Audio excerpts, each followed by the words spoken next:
If you're looking to take your taco game or chips and salsa game to the next level, this is the video for you. Today I'll show you 4 different salsas that you can make using almost all the same ingredients. Here are the main ingredients we'll use for both salsas, and the only difference between them are the tomatoes and tomatillos. In here I'm going to use an assortment of tomatoes from our garden, and I'm not sure if there's a preferred tomato to use in salsa, but if someone knows, let me know in the comments down below. And then here are the tomatillos, which I'm actually thinking of growing in our garden next year. They're so good and will be a nice change of pace as well, because sometimes we get overwhelmed with tomatoes. I've also got some garlic, and then I've got a jalapeno from our garden as well. We'll also need quite a bit of salt, an onion, cilantro, a couple of limes, and the main spices I'll use will be chili powder and cumin. To start off, I like to prep my tomatoes, and here I'm going to cut enough for both tomato salsas I'm going to show you. One that will be fresh, and then one that will be roasted. And I'm looking to end up with about 2 cups of tomatoes. And I don't have to be very precise with my cutting here, because they will end up either being blended or put into a food processor, so I just need to have manageable sizes.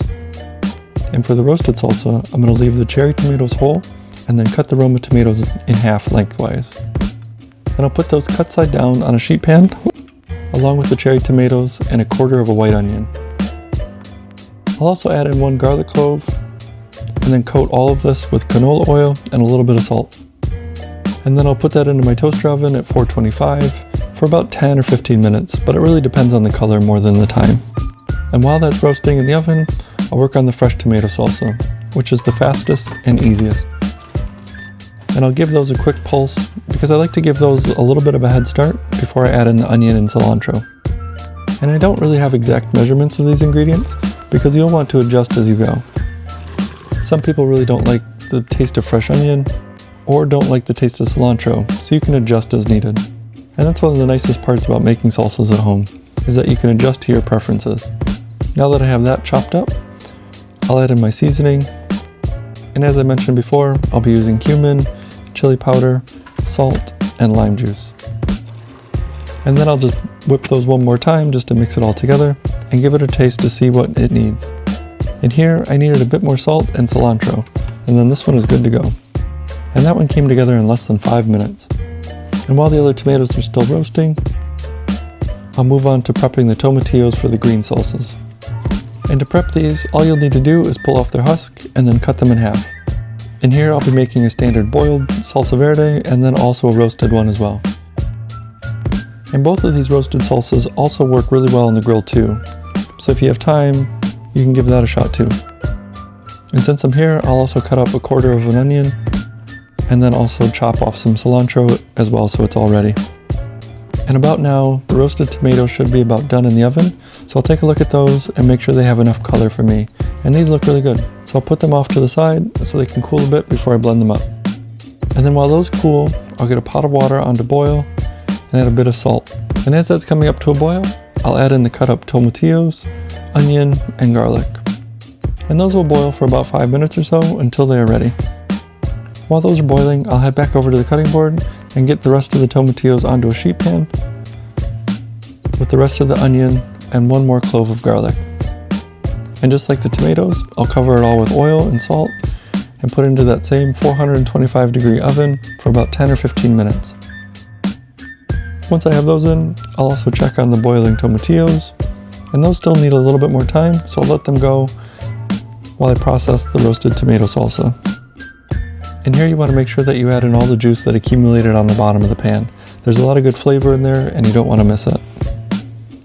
And then again, I'll add in the same amount of cumin, chili powder, salt, lime juice, and then give that a blitz.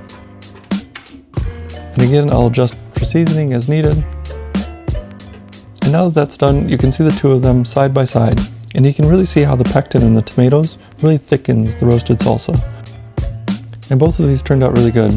And as they sit, the more the flavors will start to meld together, and they'll get better and better. Now the boiled tomatillos should be about ready, and what I'm looking for is the skin to be starting to come off, and the onion should look soft. And these look good to me, so I'll get them into the food processor along with our usual suspects. And you can also add in pepper or Mexican oregano or cayenne, or those jalapenos that we were talking about earlier, which will really change up the flavor profiles of these salsas as well. So that makes 3, and the last one to process is the roasted version, the tomatillo. And those should be ready now, so I'll pull those out and do the same as I did with the others. And again, you really want to make sure that you get all the juice off of the pan. And then I'll process all that together, and again, adjust as needed. And it doesn't look like I started with equal amounts of tomatillos, but that's okay. And there you have it, 4 different salsas that came together in about 30 minutes total. And similar to the tomato salsa, you can see how cooking the tomatillos really thickens the green salsa quite a bit too. They're all great on things like tacos, burritos, and enchiladas, of course, but you can also put them on top of things like your breakfast eggs too, and they're really great. And these will keep in the fridge for a couple of days. After that, I don't really like how they break down, and I think that's due to the lime juice, but I'm not entirely sure. So I wouldn't suggest keeping them much longer than a couple of days. And if you want to see how I used one of these salsa verdes in some chicken enchiladas, check out this video here. Thanks for watching, and I'll see you in the next one. Have a great day.